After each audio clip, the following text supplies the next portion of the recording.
नमस्कार। पिछली कहानी कौन दुष्ट, स्त्री या पुरुष का राजा विक्रमादित्य से उत्तर पाने के बाद बेताल फिर से वृक्ष पे जाकर टंग गया। महाशमशान के उस शंपा वृक्ष से राजा विक्रमादित्य ने बेताल को फिर से नीचे उतारा और पहले की तरह उसे अपने कंधे पर डालकर वापस लौट चला। कुछ आगे चलने पर बेताल ने राजा से फिर कहा, राजन, उस दुष्ट भिक्षु के लिए तुम इतना परिश्रम क्यों कर रहे हो? इस निष्फल परिश्रम से में तुम्हारा कोई विवेक तो दिख नहीं रहा पड़ता। फिर भी अब तुम ले ही चल रहे हो, तो मार्ग में विनोद के लिए मैं तुम्हें एक कथा सुनाता हूं। सुनो। इस धरती पर अपने नाम को सच करने वाली शोभावती नाम की एक नगरी है। वहां शूद्रक नाम का एक राजा राज करता था।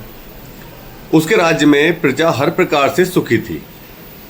सूचक सच्चे सब अर्थों में प्रजापालक था और प्रजा को उस पर अटूट आस्था और विश्वास था। वीरों पर विशेष प्रीत रखने वाले उस राजा के पास नौकरी करने की इच्छा से एक बार मालवा से वीरवर नाम का एक ब्राह्मण आया। वह बड़ा वीर था। उसके परिवार में 3 व्यक्ति थे। उसकी गर्भवती स्त्री धर्मवती, पुत्र सत्यवर तथा कन्या वीरवती।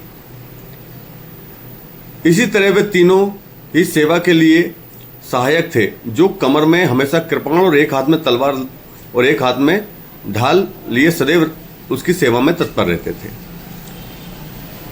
वीरवर राजा शूद्रक के दरबार में पहुंचा।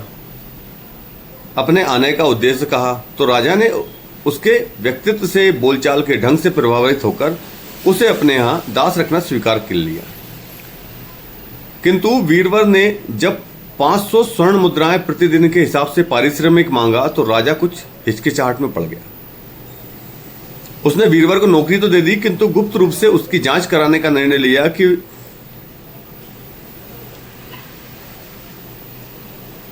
उसने अपने गुप्तचर को आदेश दे दिए कि वीरवर के बारे में अच्छी तरह से छानबीन करके यह पता लगाए कि उसका परिवार कितना बड़ा है और वो 500 स्वर्ण मुद्राओं का उपयोग किस प्रकार करता है।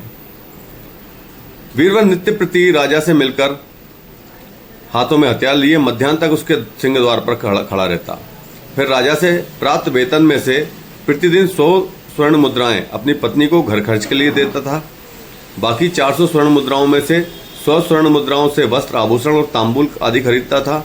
100 स्वर्ण मुद्राओं को स्नान करने के पश्चात विष्णु और शिव की पूजा अर्चना में खर्च करता था। शेष 200 स्वर्ण मुद्राओं को वह ब्राह्मण और दरिद्रों को दान देता था। इसी प्रकार प्रतिदिन राजा से प्राप्त 500 स्वर्ण मुद्राओं का उपयोग करता था।